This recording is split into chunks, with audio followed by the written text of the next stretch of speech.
Hello, humans. I'm going to try and narrate mostly about the painting itself. With oxygen, I got a little rambly, and that was fun. But I have 100 some odd more of these. I have 109 more of these to experiment with. So this time we're just going to focus on repainting. Fluorine, the 9th element here, is a gas, hence the wings. It's incredibly reactive. I was trying to reflect that in the background, give it a choppiness to make it look chaotic. Also, I did focus a bit on trying to make each background a different shade of its given color. All of the purples were meant to be variations on the theme of purple, so that it's interesting to look at spread out and doesn't look too homogeneous. Fluorine, what can we say about Fluorine? I tried to make her look like she was about to do something unexpected. Her face, I wanted it to look not quite human and very expressive. The metaphysical meaning I assigned to Fluorine changed a couple times, but it settled on anarchy. It's important to have anarchy in your realms of possibilities. It represents rebellion. It represents nonconformity to rise up against oppressive forces. It's a powerful idea. It was really easy to do the brown shadows first and then paint yellow over it because my yellow paint is very translucent. Gave her flame hair. Fluorine even catches glass on fire. Fluorine explodes and burns when it comes into contact with everything, with few exceptions. They figured out that it was an element in the early 19th century, and it was like the late mid-19th century when someone finally successfully isolated it, because all of the people that tried were injured or killed. Because once it's isolated, it wants to violently react immediately with air, water, metals, just everything. Once it has reacted, it forms very stable compounds. Teflon is one of them. Okay, so when choosing wings for fluorite, I went and Googled aggressive butterflies because it had to be... I don't just want it to look good, I want it to have layers of meaning. What kind of attitude does Fluorine have? It's aggressive, it's unexpected, and so when you do a Google search for aggressive butterflies, you learn all kinds of things. What the search gave me was the green-veined emperor butterfly. It is officially the most aggressive butterfly in the world. They're incredibly territorial. They attack things, even large animals and humans that come into their territory, and they use the serrated edges of their wings to harm other butterflies in fights over food. So now we all know that, because we wanted to. It's worth remembering that every element has a solid form and a liquid form and a gaseous form and a plasma form, I think. And that when we say normal temp and pressure, we just mean something you could experience in a room on the planet Earth. Oh, and when we get to the liquid ones, and there's 4 that are liquid within acceptable parameters to me, for me to go ahead and give them mermaid tails. I decided that the liquid elements are mermaids, so cesium and bromine, and of course mercury and gallium are all mermaids. And mermen. And one mertroll. Fluorite, the mineral, the the purple green mineral. She's sitting on a rock of it. I wanted her to be sitting on fluorite. Fluorite was familiar to humanity before it was an element. The element was named for the mineral. How's that? Am I being clear yet? Back in the day, they used to crush up fluorite and use it to make metals flow better. That's where the name came from. Fluo is Latin for flow, and ancient peoples were good at built-in mnemonics.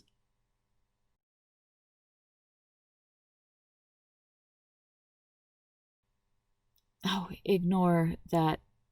First of all, I was having trouble making it look like it was carved into the stone, and second of all, F is Florine's abbreviation, not FL. I'll fix it later, you'll see. FL is the abbreviation for fluorovium, which I have already painted because, as I mentioned, I've been doing this in blocks rather than by number, so even though he's like 105, he's done. I've seen him. You have to wait a while. Let's talk about that fluorite crystal there. Green and purple stripes make a fluorite crystal. Also, they're octahedral. They grow octahedrally. They don't need to be cut that way. I found this awesome reference photo of a fluorite crystal that was like mutant, not quite octahedral, and had like some nubblies on the bottom, some impurities that gave it a rocky face and a crystal face. And I think I overshot my skills because I tried and tried and tried to make it look translucent, as fluorite has to be, and tried to make the nubblies look like nubbly bits of rock. These wings, okay, don't get attached to these wings. Not even now.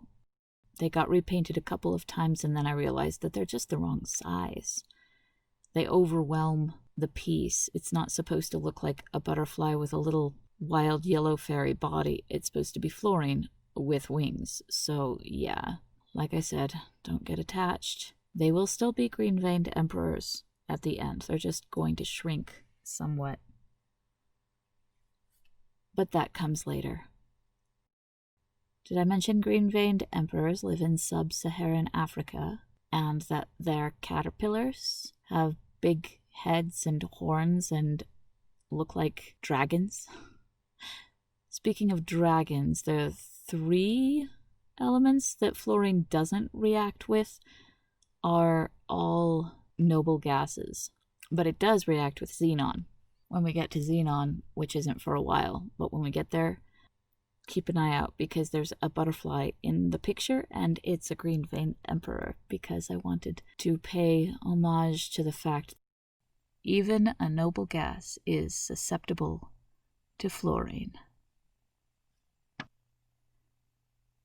When we get to chlorine, which is directly beneath fluorine, he will have wings that don't relate to his chemical properties because I could not find a butterfly that was toxic that looked the way I wanted it to look.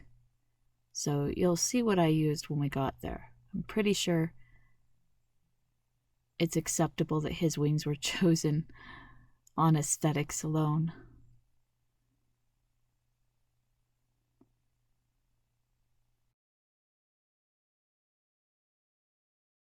Oh, see, that was me deciding that the wings had to be smaller. Goodbye, giant wings. It's such a bitch. Because I finally got the markings where I wanted them. And now I have to do them again. Because that's how we roll. Because perfectionism is a slave driver. But for what it's worth, I think not only does it look better in the composition, but I think it looks more like green-veined emperor wings. It's hard to get a foreshortening her back is arched, her wings aren't really reflecting that, but there's only so much you can beat yourself up for when you don't execute exactly what you saw in your head. Here is one of those times when I couldn't quite match the background color and make the patches not look like patches, so I changed up the color on the whole thing. It's still a shade of purple. It's got some russet in it now, some raw sienna. I ended up really liking purple with raw sienna in it. The ways we experiment with colors when we're covering for our mistakes. And her mouth makes me think of the Berenstain Bears, just between us. I hope I didn't ruin it for you with a sentence just there. But the way the top lip turns down, it was part of my effort to make her unearthly, not human. I may have mentioned before, I tend to revert to human proportions and human traits, and my art always gets better when I'm not flying on autopilot like that. For a lot of these elements, I use an airbrush to get the final touches that I like. A little more highlight, a little glow on the fire, a little shadow where I deem it appropriate, but I did not film myself airbrushing anything because my filming setup at the end of the dining room table isn't accessible from where my airbrush setup is. I figured you guys would forgive me. Off camera, I fixed the FL and made it an F, so at least the engraving is correct, but it doesn't look engraved. It doesn't. It's not. She does not please me. She does not please me. But then I doubt I please her. And it is done. And I did my best. I cannot beat myself up for the limitations that I have. So, to sum up, I'm not pleased with the crystal, I'm not thrilled with the face, and I wish I'd gotten the wings to look like they were foreshortened. However, what I got right, the composition, the emotion, her posture, I'm pleased with. I'm pleased with the concept. Maybe I'll give her a makeover before the cards are produced. Not a huge one, just a little more tweaking. But for now, we can move on because at least she exists.